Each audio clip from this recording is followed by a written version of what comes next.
Good morning and welcome back to another episode of Time for a Reset.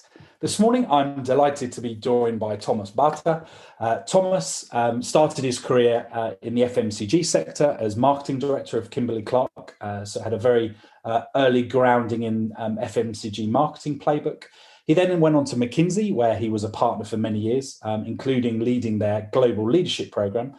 And then he decided that he wanted to commit himself to leadership within marketing, and discovered that there wasn't actually a text on leadership for marketing. So along with Paddy Barswas, the marketing professor from London Business School, they both together wrote what was the first book on leadership for marketing. So I would say it's we're pretty sure that Thomas is going to bring us some really interesting views on where leadership is from a marketing perspective and what still needs to change. So welcome, Thomas. How are you? Well, thank you very much, Paul, and thanks for having me. I'm really well. It's a sunny day, so it's lockdown premium for me today. Lockdown premium, I like it. Better than Zoom premium. Totally. So, Thomas, as you know, we always start the podcast by asking our guests to tell us what they'd like to hit reset on. So I'd love to hear that first. That's a great question. So the reset I'd love to see in marketing is resetting and moving on from doing marketing, so the day-to-day stuff, to leading marketing, to shaping what a firm does, and to help bosses in firms make better decisions. That's what I call leading marketing. That's a reset I wish. Great. And I guess the implication there is that marketing is not probably delivering on where it should be, and that there's, I guess, work to be done. Is that a fair kind of outtake of what you said? I think it's a very fair outtake, and in fact, I've lived it myself. I mean, I was you mentioned a marketing director, and I was happy. I loved my job, but I was frustrated when I saw that the finance people are making decisions, and I cut my budget and what have you. Anyway, at McKinsey, I loved working with CMOs, but I always had the clients that got fired first because obviously CMO is a tough job. And that's when I started to have an interest in helping marketers succeed in firms, because we need more of that.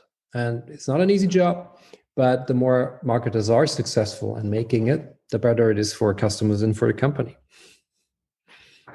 Right. No, I love that. And so what is it that creates this challenge? Is it that the CEO and the rest of the leadership team don't recognize the importance of marketing? Is it that we just don't have good enough marketers, or is it kind of a combination of the two and more? Okay. Well, I think I'd love to give you a two-part answer. Let me start with the first part, and that's the marketers. I did 2 MBAs in my life, studied marketing really, really deeply. And we really didn't talk about leadership at all. We talk about branding and pricing as if here's the answer, go out, do. Then you come into a firm and you realize, oh my God, it's very different. There are other people, they have their own agenda. My first job in marketing, I remember there was this amazing moment. I had this insight, a segmentation insight, and I flew, and my marketing director loved it. We together flew to the headquarters to present our segmentation insight. And there was this chief operating officer in the room, and everybody loved my data. And he said, "That's fascinating. So what are we going to do with this?" And I'm well, we have to change, obviously, the approach and say, what do you mean? And how are we selling more? We have this issue of this app. And I was really strong because it was so typical, right? I had the right answer, and the business what is it? And so I screwed this up a lot. So I think that's one part. So I think on the marketers, we have to learn. You also asked, is it the company? Yes, of course. Now, if CEOs keep hiring experts and not business leaders, if people are judging your social media capabilities, not how good you lead, well, we'll always have the same. So yes, CEOs need to step up. And there's a great article, Harvard Business Review article by Kim Whitler, and if you look her up, she does great work on the success of CMOs. The title is called "The Trouble with CMOs," interestingly, and she figured that there's a lot of, yeah, exactly. And there's a lots of confusion on what the CMO is supposed to do. Even if in the recruiting interviews, people say, make us more customer focused, da, da, da. But then if the person comes in and really does that, sometimes the CEO is forgotten and so on. So there's a lot of this ambiguity. Now, I think both sides can help. The CEO could be clearer, but also the CMO or the marketer could help. So I think it's both sides, marketers and companies. But I'd say, don't wait for your boss to wake up. I think it's for us marketers to step up. Yeah, and I've heard you say on the conference circuit, Thomas, that marketers actually need to stop making excuses and step up. So maybe tell me a little bit more about that, if you could. Yeah, of course, in a conference, you try to be provocative. So I say these things, but I do actually mean it. And here is why. For the 12 Powers of a Marketing Leader, the book wrote by Patty Barbas, we did the largest ever study on the success of marketers. So we tried to figure out what is it actually that makes a marketer successful. And you know what was very small? Gender was small, not a big factor. B2B versus B2C was small. Personality was small. So can't blame your parents, right? Technical skills was reasonably small, only 15%. The largest factor were change leadership skills. So the skills to, change what your bosses think, your colleagues think. And we're not teaching that to people. But the good news is you can learn these things. So, and we've proven over time that if we teach a marketer to become influential, their success just grows exponentially if they're good in marketing. And that's why I'm saying, we can always blame it on the company. And by the way, our research company was about 25%. So it does play a role. But far and away, the largest factor for the success of marketers are marketers. And that's the word we have to spread. Right. And I think Sophie, actually, who I know from the Marketing Society, referenced in the conversation I had with her recently that actually two things that are quite interesting to what you just said. One is that marketers have to recognize that they need to market marketing internally in their organizations. And possibly even externally when you look at some of the trust barometer statistics that we see around advertising and the trust that consumers have in it. But also the fact that marketing is a noble profession, and I think it was Keith Weed that called it out of that, but there's no real certification like there is in other parts of the business. So clearly the CFO has to go through a lot of accountancy kind of certification, but also COOs generally go and learn a certain kind of process or something like that. Whereas marketers, I actually saw an interesting debate that Mark Ritson started on LinkedIn, which you may have seen last week, around someone went out and said, you don't need any marketing experience anymore. It's all about being growth hackers and just reading and looking on YouTube and everything else. And of course, there's lots of interesting materials out there, but it kind of pretends that you can pitch up having had no real kind of previous experience and do this job. So I'd love your view on how well kind of set up is the training and the means of judging marketeers in order to actually make sure that they are good leaders. You've started your own masterclass, presumably because you felt there was a paucity of good learning and kind of training out there. So is it that it's just not been a space because a lot of it's about creativity rather than anything else, where people have focused on the journey and the learning, or is it something else? Well, there's so many things in what you just said that I find a very long question. Amazingly important. First off, we actually do in marketing have pretty standardized and pretty rigorous ways of doing things. If you want to do price, right, there are methodologies and very clear how to do it. If you want to build a brand, not for the creative side, but actually for how you position, how you do, what the steps. That's clearly been researched and laid out. That the stuff exists. Just in marketing, we tend to ignore that, right, and then start over again. Just imagine you do this in medicine, right? Every doctor wouldn't just ignore everything that's been written and just tries it again in a different way. It would be hugely inefficient, plus would kill a lot of people. In marketing, I think, first off, there's a luxury we're taking here by simply ignoring the knowledge that already is out there. So if someone tells me you can't learn marketing is complete bullshit, sorry to say that. Of course you can it's also not super difficult, in all fairness. However, it's an applied science, which means you can't copy paste. There is always an art and a science, but it's a never-ending A/B test. You try but if you only A/B test in a little box called Facebook, you'll be very good at Facebook, but maybe you're crap at what matters. So you got to a great marketer A/B tests a lot: pricing, promotion, place, product, right? Everywhere. So do you need training in marketing? Absolutely. And it's ridiculous to suggest you don't. So here's one tip. Unfollow the binfluencers. Unfollow the people that don't understand marketing, but just have these, tell people this like, you don't need this, you don't need that. It's all about this.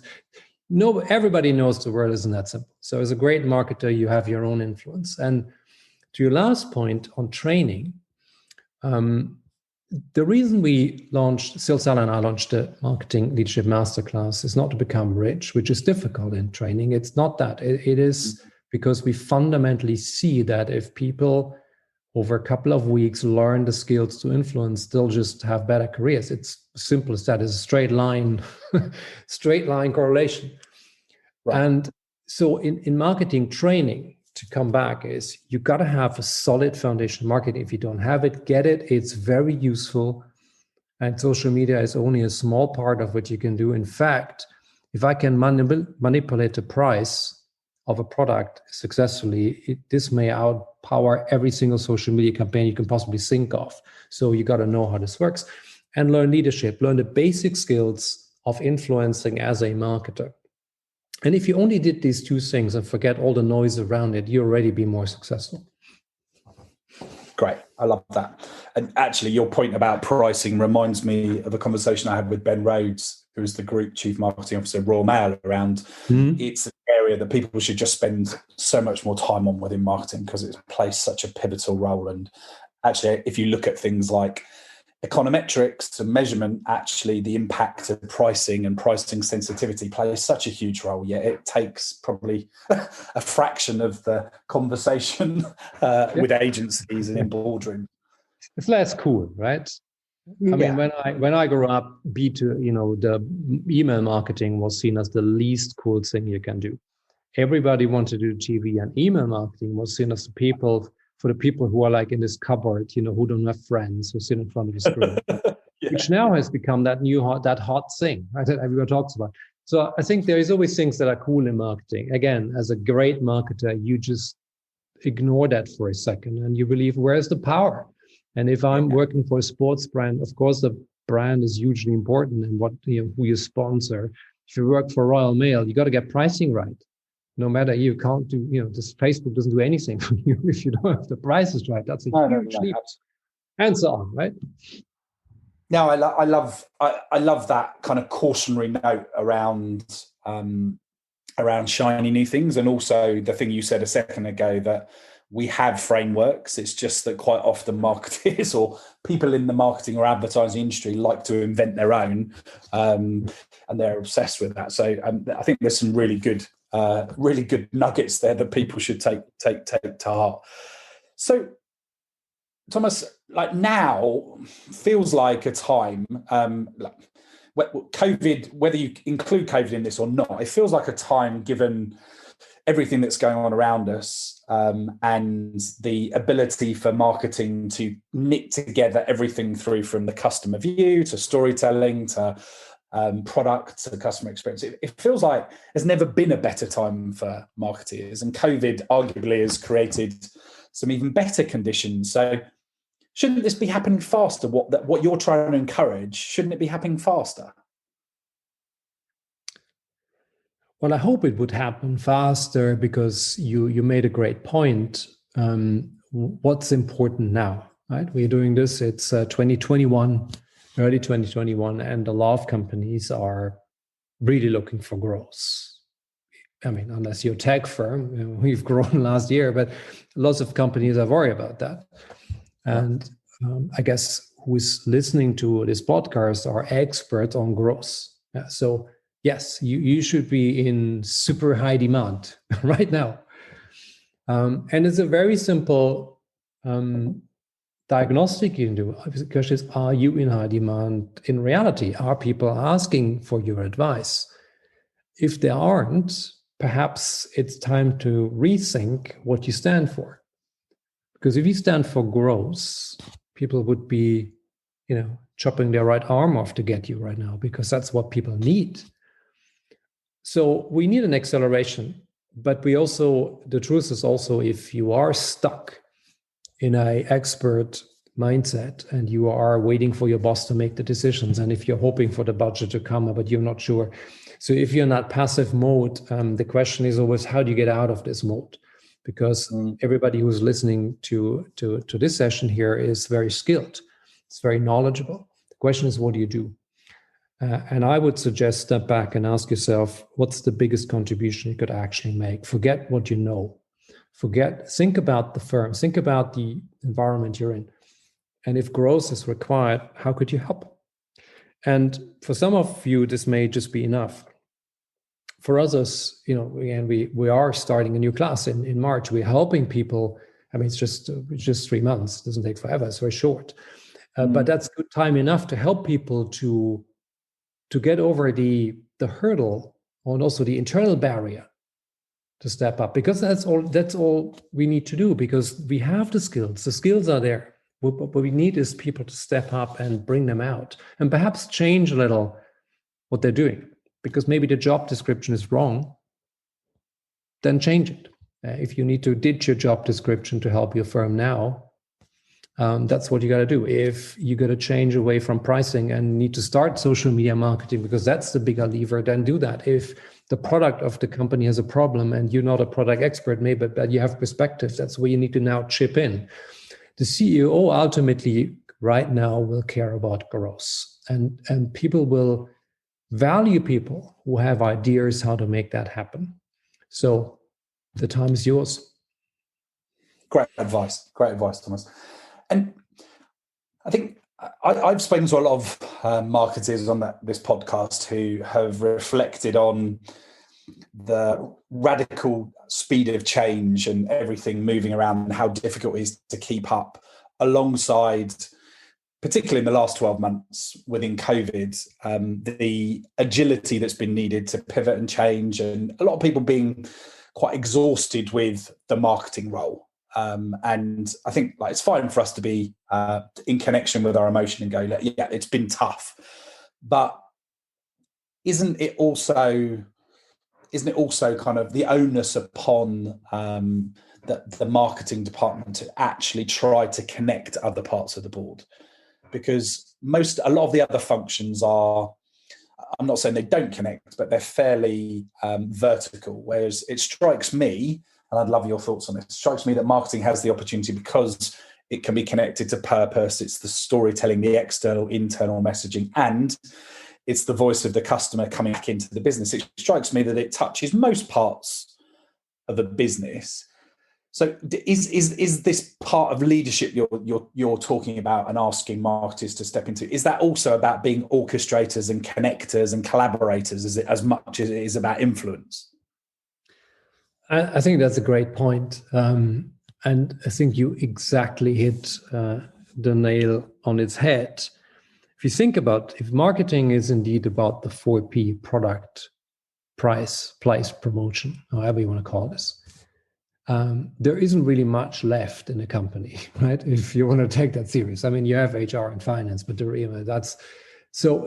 And by nature, as a marketer, you will have a power gap, because how many people do you need to join in if you want a great customer experience? Like lots of people, like almost everybody. And how many of those report to marketing? Very few.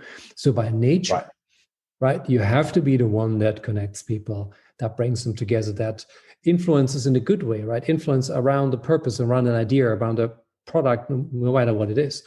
And if you see what the great marketers have done, and I talked earlier about Jim Farley at Ford, he took over as a CMO while they were bankrupt. Guess who had any interest in marketing? Nobody. But he was the guy who ran around and said, look, guys, the Ford Oval was a symbol of pride. We need to bring pride back to sell more cars. How do we do that? And he basically brought relevance to the table, and people listened to him, and he brought them. He could not make decisions like that way. He had to convince every single country to agree, but that's what he did. But if you take this position and say, I'm looking at the business, I'm trying to find the answers here, that's when people will listen to you, and that's when they will be open to being brought together, to be connected to. If you want to connect people around some wording bullshit, sorry to say that, or some abstract 3D segmentation, nobody will listen because they don't get it. So yes, marketers have to be the connectors, but they have to act as business leaders to do that, not as marketers. Almost like you take off your marketing hat and say, if I was to run this firm, how would I do it? And that's when you can start to connect the right people. And that's when marketers get to this stage, then they're really amazing at this, because marketers are great connectors. Yeah, no, I think that's really well articulated, Thomas. And it sounds like what you're saying is marketers really need to think about the value that they're creating and bringing to the boardroom. And that can be insight into the sector and where there's a gap, or where there's relevance, or where there's a pricing challenge. But it's not just that, it's coming with an opinion about how is this going to change the business and what should we do about it? Not necessarily with a fait accompli, but to encourage a business commercial conversation amongst their peers at the board, so that it contributes to the business, as opposed to just being a nice piece of creative, or by the way, we're running an ad, because I think that's often what the marketing update ends up being, isn't it? It's like, we've launched a new campaign, there's new stuff coming out, and that's not quite. We've launched a new campaign and we expect it to grow the business by X, but we're going to be keeping a really keen eye on it. And that's the point, right? As a marketer, if you think about what's important in the C-suite, it's revenue, it's of course cost, and then there's strategy and organization. And if you are not seen as revenue, right, what is your marketing campaign then seen as? It's seen as potential cost. And I always tell people, when someone cuts your budget, that's a great warning sign. It's like some itching you have, on your body. If it's like, it shows you something's wrong. And what's wrong then is that people don't believe you're adding value. The work you're doing is adding value. So yeah, that's the point, right? You got to stand, unfortunately in marketing, you don't have a choice. You have to stand for revenue, no matter what your job title is. Unless there's some exceptions. If you work for an FMCG firm that always does that level of advertising, maybe there's no debate, but in other firms there is. But people, by the way, I mean, advertising can be great. I mean, just great example, like TUI, right? I mean, TUI is in a terrible situation. If you're a TUI, right? I mean, tour operator. I mean, their business has basically disappeared, right? Just imagine that, right? And the guys at TUI right now have done a great job, just currently out with ITV, for example, they did a campaign. It is a campaign, but it is extremely powerful, bringing the idea of vacation back into people's mind in a very smart way, very responsible. The team of Toby Hori did a fantastic job. Or Signify, Signify is a lighting firm, and they, was former Philips, they did these light bulbs, right? And the marketing team now have very aggressively pushed for the ultraviolet and other lamps that actually kill viruses and germs to clean rooms. And the marketing team has been instrumental in pushing that drive, and because a massive market opportunity. So there are great examples of what people can do today when they're happy to step out of their box. Yeah. No, and I really like this idea that actually you show your greatest leadership as a marketeer in times of challenge or times of opportunity. Like you say, I think I've seen some really great, and to be fair, they are advertising, but great advertising campaigns that have clearly come from some really deep inward thinking around how do we stay relevant to people and be there for when people come back into the travel sector, because of course they will, rather than just sitting there and just going, well, let's do nothing. The easy decision is let's spend nothing other than on the lowest level intent data that people are still looking for a year out. But of course, in a year, it's very, very likely that your brand has lost some element of consideration. So it's the brave ones that actually lean in and try to suggest we should do something as an investment. But it calls upon all of your influencing skills to convince to spend money that won't immediately return.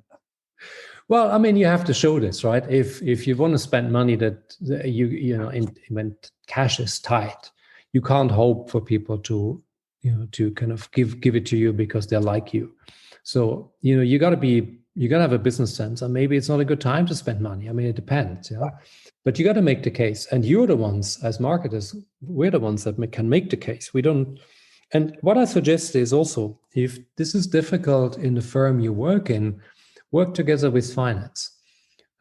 Finance may have cut your budgets in the past, but typically finance people aren't stupid, and they want to grow the business. And sometimes they can be your biggest allies in saying, okay, let's make the case together. Let's together figure out if we do that or something else. It's hugely powerful, because if finance signs it, your odds are much better getting it through. And you have 100%. Have to wait in the closed room. Yeah, recent episode I did with Alison Sagar, who was the CMO of PayPal in the UK, said that exact thing. The whole episode was the CMO should be best mate with the CFO, and actually spending time there rather than trying to hide from the finance department and then deliver your budget and just hope when you get into the boardroom, as you say, actually bringing the finance team in, bringing the operating team in, and actually co-creating a strategy always has a much better chance of succeeding. But of course, unless you're a leader, you have a habit of building things and writing things and then letting them out into the wild at the very last minute. A leader probably pulls in opinions and shares things a lot easier and puts themselves out there and expresses that vulnerability, don't they? That's right. And you don't have to be a CMO to do this. I mean, even as a junior brand manager, you can walk into the finance because there might be a junior finance analyst and you work together. And I think everybody's trying to do the right thing for the company. You're not having your own agenda. So this is totally independent of your title. It's always a good idea to bring people on board. And the earlier you learn it in marketing, the better it is. It's frustrating, right? It's 2 steps forwards, 1 step back. Yeah. But it's probably more powerful, and ultimately it's more fun. Yeah, I agree. No, I agree. So, Thomas, we've talked a lot about the importance of being a leader within the business and talking the language of business, the language of finance, and value creation. On this podcast, I've also talked to a lot of people that say actually the CMO has to be the person hanging outside of the building, if we were in offices, and bringing the customer insight, but also the insights in around new technology and new trends. How do you get the right balance between the amount of time you spend internally influencing, building relationships with being close to customers and working out what's actually going on in the world by attending conferences? It sounds like quite a lot that a CMO actually has to do to do their job well. But have you got any advice on how to find that right balance? So first off, I think I love the idea of this balance that you talk about, customers, internal, external. And I think it applies from very early on in your career. It's not the CMO does it, but you should do it even if you start as a trainee. It's the same thing.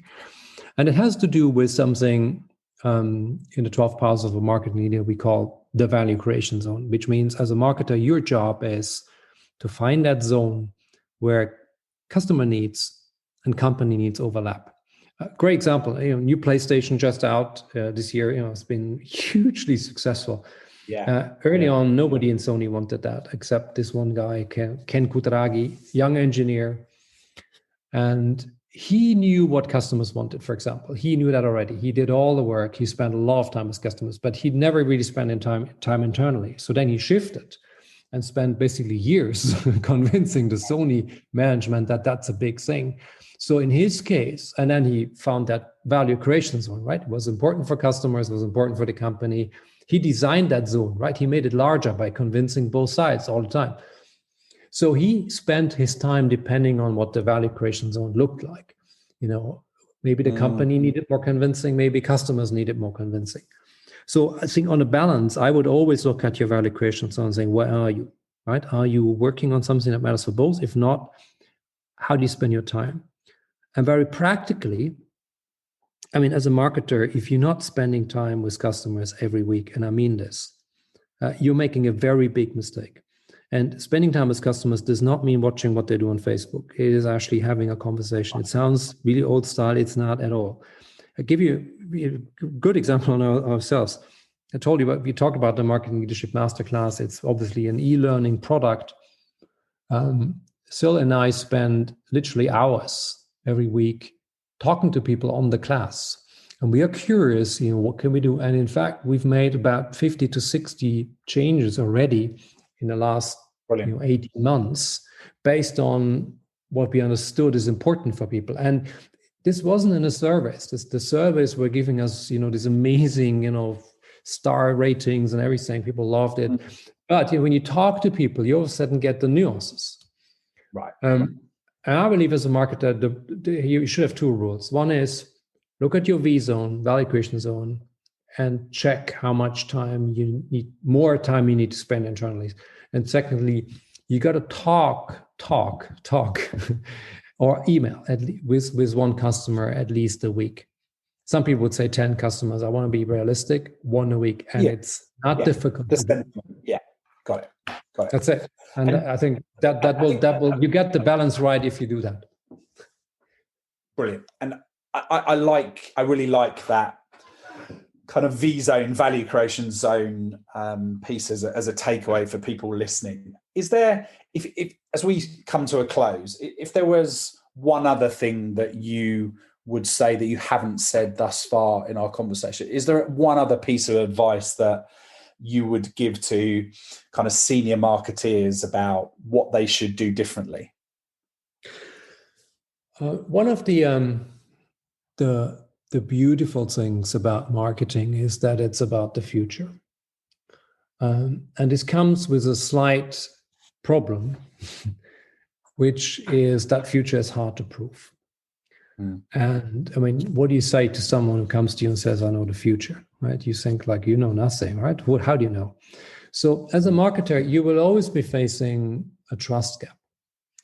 And what's important is that you realize this and accept it. So the fact that people challenge your work is absolutely normal because you're trying to bring the future into the firm. And you can't, finance will always be more reliable than you are. And I think we have to accept that. We have to accept that. On the other hand, marketers, and our data bears this out, are by far the most open, creative, business building group of people that's out there. And we looked at marketers versus finance versus HR. We had all these clusters in a massive study, 68,000 data points. And it's hugely powerful. If you as a marketer with that power, with that ability to connect, with that ability to understand, if you realize that distrust in you is normal, is part of the game, it's not bad intention by people, it is just human. And you get over this and say, okay, I'm in the business of making my case here. And I'm going to tell people I can't prove anything, but here's what I believe in.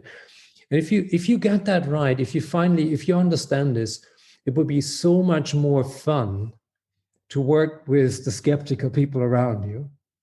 Because you almost have to say they have to be skeptical, otherwise they're not listening. Right. Yeah, no, it's a really nice way of thinking about it. And what I've loved about our conversation, Thomas, is that we've talked about some hard truths in terms of things that marketers need to face up to and do differently. But we've also talked about it being probably the most inspiring and the role with the most potential within an organization. So I love the two aspects of that. And I love the whole point around look at the signs as ways for you to learn and how to improve your style. If your budget's cut, it probably suggests you need to change your internal strategy in some shape or form. And equally, what's the point in presenting something that everyone just says, that was amazing, and leaving? The reality is they probably weren't really engaged or listening. So I love the way that you encourage people to think about what possibly might be seen as negativity as positive support and signals that can help you. So Thomas, all that remains is for me to thank you for your time. I've really, really enjoyed it. We probably could have gone on for another half an hour. But thank you so much for making the time this morning. Thanks for having me, Paul. Thanks for doing this podcast. I think it's an important podcast because we need more marketers to succeed, and it's amazing to see the contribution you're making to this. Thank you. Thank you. And you mentioned your new masterclass is coming up soon. So if people want to check that out, then just go and check out Thomas on social media. So that's all for today, folks. Thank you. Thanks for tuning in to another episode of Time for a Reset. I hope you enjoyed this one as much as I did. We'll be back talking to a senior marketeer very soon. Make sure you don't miss out on any new episodes by subscribing on Apple, Spotify or SoundCloud, and leave us a review at timeforareset.co.uk.